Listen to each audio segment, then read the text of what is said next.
Hundreds of deaths, recently revealed identities, and law enforcement's denial of the truth. In 2022, a number of horrifying murderers are still at large. So how do these monsters continue to commit atrocities that have been unpunished for so long? Hello everyone. Today we're back with another interesting video about the most dangerous serial killers who are still at loose in 2022. So sit tight and make sure to watch till the end. But before we begin, make sure to hit that subscribe button so you don't miss any of our interesting videos. A serial killer is someone who kills 3 or more people over the course of roughly a month, and each murder must be a distinct incident.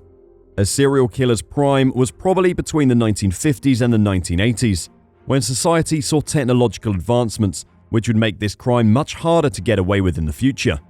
It takes time for police to notice a pattern in homicides, and usually when an act is committed, it is by someone the victim knows or is close to. However, true serial killers choose their victims from among those they have no connection with. So if you try to solve that puzzle, you'll find that it's trickier than you think. Here are some of their stories. Number 5. Little Rock Stabber. In Arkansas, the United States, on August 24, 2020, 64-year-old Larry McChristian's body was discovered with stab wounds, and on September 23rd, 62-year-old Jeff Welch was also discovered dead with a stab wound to the neck. There were no more stabbing deaths in Little Rock for a while, however, until April 11, 2021, when 41-year-old Deborah Walker survived a brutal attack with 15 stab wounds in various places on her body. She described her assailant as a 6-foot-tall adult black male.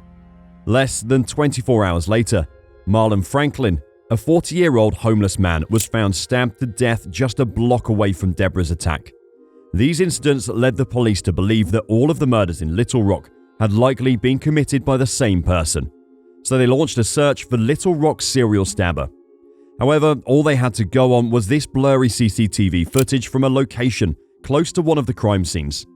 The search for the serial stabber produced only attention for the residents of Little Rock on social media and an intriguing masked vigilante named Shadow Vision, who vowed to find the serial stabber. Number 14. The Chicago Strangler. The Chicago Tribune stated in 2019 that police had formed a special task team to look into the idea that a serial killer was prowling the city.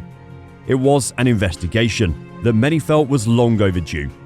It was published more than a year after another article in the newspaper linked at least 75 fatalities of women between 2001 and 2017 that were all caused by suffocation or strangling.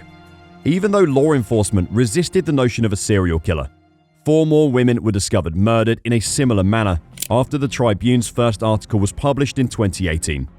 Police at the time continued to deny that a serial killer was active in Chicago, but they later conceded that it was a real possibility.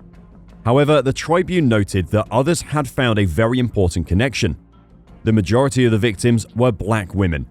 They asserted that there was little evidence to link the victims.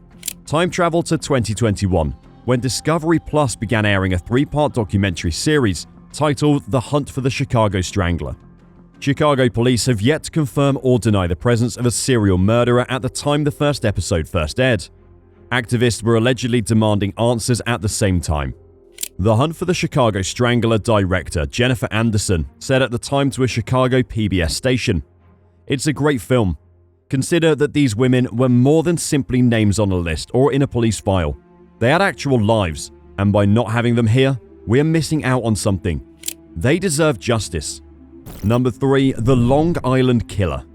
Although this serial killer was responsible for the deaths of 10 to 26 people over a 20-year period, his identity is still unknown. In fact, the authorities weren't even aware they were looking for a serial killer until 2010, when they started looking into the disappearance of Shannon Gilbert. Their investigation led them to Gilgo Beach in Long Island, where the killer is believed to have lived. There, they discovered the remains of the killer's first 4 victims. The following year, they uncovered the remains of 6 more victims, all within a mile or 2 of one another, bringing the total number of victims to 10 women.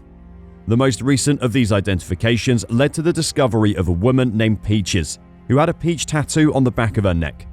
The lead prompted the police and FBI to expand their investigative nets all the way to Alabama, but sadly it led nowhere, and the Long Island serial killer is still at large. Over the years, there have been numerous leads and the occasional new evidence that have led to the identification of the unknown victims. Number 2. The Rainbow Maniac. The killings of Patori Park all occurred in Carapicuíba, Brazil, between 2007 and 2008. The culprit was known as the Rainbow Maniac by Brazilian police, since all 13 of his victims were homosexual, while the actual number may be as high as 16. The last victim, who's not been identified, was shot in the head 12 times. The bodies were also discovered half naked in a bush, with their trousers wrapped around their knees in December 2008. After statements of a local witness, police arrested a retired police sergeant named Franco for the murders. A witness claimed to have seen Franco shoot a black gay man 12 times with the same gun that was used to shoot all the victims except one. Franco, though, was released in August 2011 and found not guilty following a protracted trial. Since the Rainbow Maniac's case is still open, it appears that these killings won't be put an end anytime soon.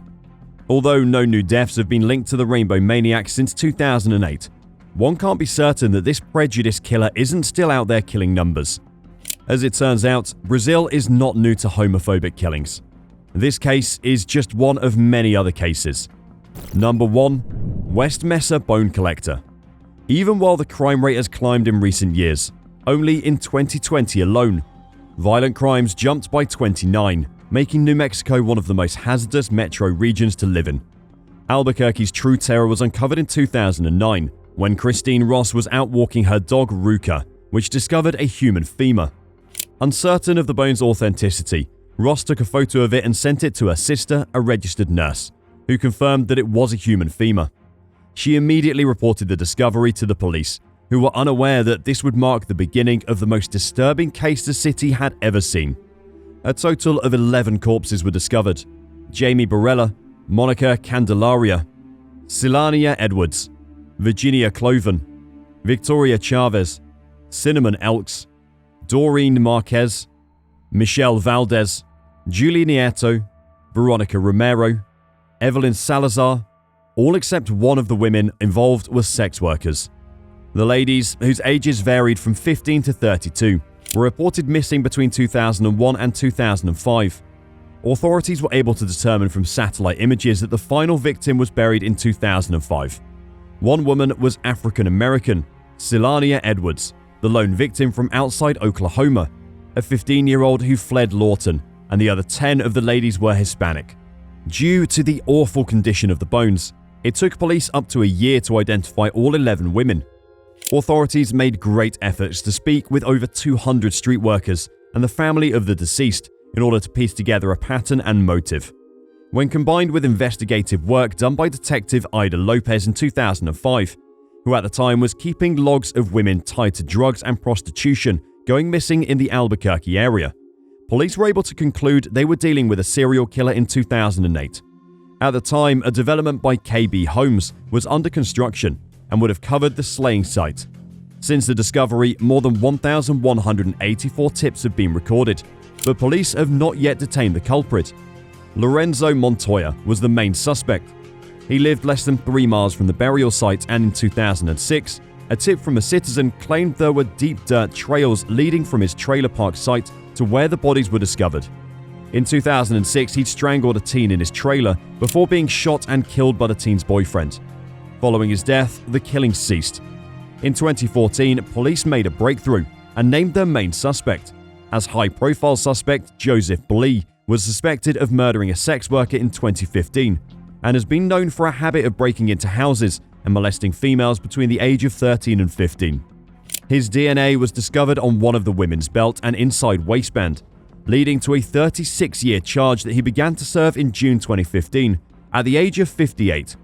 At the burial location of the West Mesa Bone Collector, investigators discovered a tree tag on February 2, 2022, from a nursery that corresponded to one that the ladies frequently visited at the time they were reported missing. There is a $100,000 reward for information, leading to the arrest of the West Mesa Bone Collector. And in June 2020, the city built a park near the burial site to honor the victims of the crimes. The cases are still open and actively being investigated by the police. There is suspicion that these murderers are long dead or have been captured, but it is unclear whether they're still at large or not. If you or someone you know has any information that may help shed much needed light on such dark cases, please contact the community. Some people believe that these monsters are dead and gone after having been given life in prison for other crimes that have stopped killings. Others believe they're still active and terrorizing the world.